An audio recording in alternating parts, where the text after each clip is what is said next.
Recreating vintage film filters has become a popular thing amongst modern photographers, and today I'm going to be showing you how to create your own vintage film filter in Lightroom by using two simple steps. Step 1, we're going to flatten the image, and by flatten I mean strategically remove color from the image so we could bring it up later.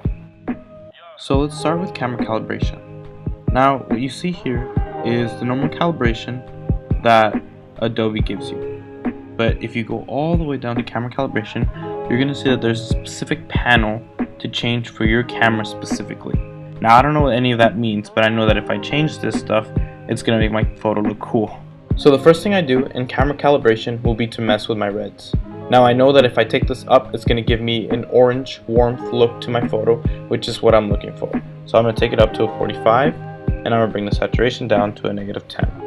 The next thing I'm going to do is mess with my greens. Now I know that in vintage photos, greens are usually a little bit more faded than other colors, so I'm going to take this all the way to the top. I'm going to leave it at 100, and I'm going to bring the saturation down to a -10.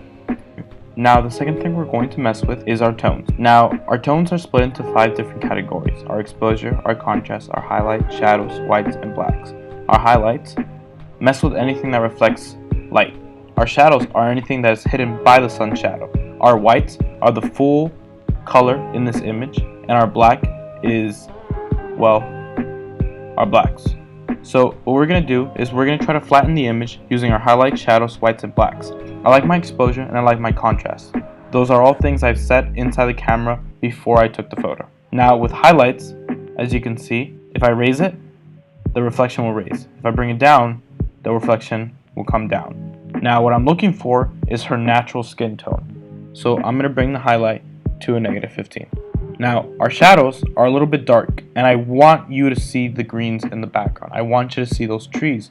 So I'm going to raise that shadow to a 15. Now whites, you can barely tell if I bring it down, but what you do see change is their skin tone is less reflective of the sun. And I don't really want that to be noticeable, but I want more of her skin tone to be shown. So I'm going to bring that to a -15. Now our blacks are pretty good, but I do feel like the image is a little bit dark, so let's bring that up to around a 25. So our next step is to mess with our hues. Now our hues have the ability to change any color of any part of this image into any color we possibly want. So what I'm going to do is I'm going to mess with my oranges, which is her skin tone. I'm going to mess with my greens, which is the color of the grass, and that's about it. So let's start with our greens. I want more of a fall look to this image, which will give it a more vintage look. So I'm going to bring those greens all the way down to not 100, but let's say a 95. My bad. -95. Then our yellows are also affecting the green, but they're affecting the green up here in the background. Because if I bring this down, you'll be able to see that it affects both yellow and green. So we're going to take our yellow up to 20%. Next, what we're going to do is focus on our skin tone and how the sun reflects upon it. What I see is that she's a little bit orange up here on the top, but a little bit pale down here on the bottom. What I want is a little bit darker skin tone so it can show the sun reflecting upon her skin. So we're going to take that orange up to a 10%, and we're going to bring the red down to a -15. So the next thing we need to mess with is our saturation. Now our saturation has the power to bring color to life or take away color. Now what we want to do is bring more color to her skin, so we're going to raise this up to around a 19. I think that's pretty good. And her lip color, I don't really care about that, but we can raise it up to a 15 just to give it a little bit more saturation. And now our yellows are a little bit bright, so we're going to bring them down to a 10. And our greens are also a little bit bright, so we're going to bring them down to a -10. What we're going to do after saturation is we're going to go down to our split toning. Now our split toning messes with our highlights and our shadows, and it's the same thing from what we did before. Our highlights affect what the sun hits, and our shadows reflect what the sun doesn't hit. The highlights first, because I want a little bit more sun reflecting off her skin, and that's not really happening right now, so we're going to have to fake it. So our highlights, I'm going to take that to around a 62, let's do 65. And we don't see anything right now, but if I were to take the saturation all the way to the top, it'll be a little bit too much. But we see that I have the orange that I'm looking for, and so I'm going to take it down to around, let's do a 6. Now our shadows.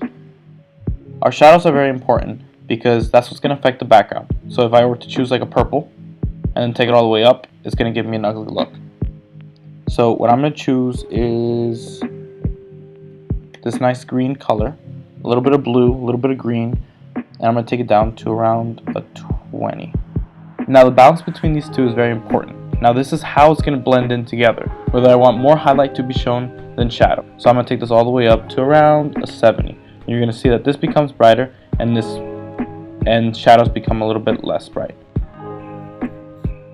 For step 2, I'm going to show you how to create your own filter using the very complicated tone curve.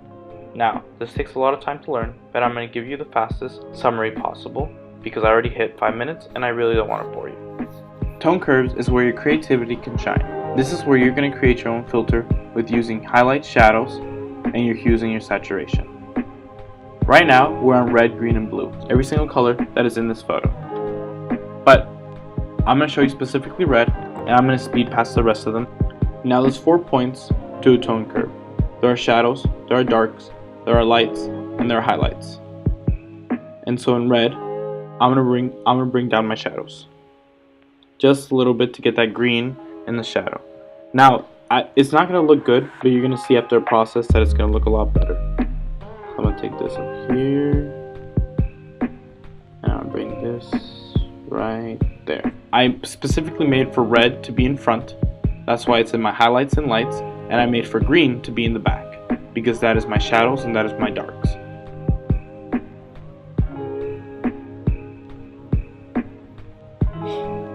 And this is the final outcome. Now if you want a little bit more vintage, you can add some grain. I usually add some grain to my photo, but if you like this filter, all you gotta do is just hit Command C, copy it, and then you can go to another image, press Command V, you'll paste it, and now you've created your own filter.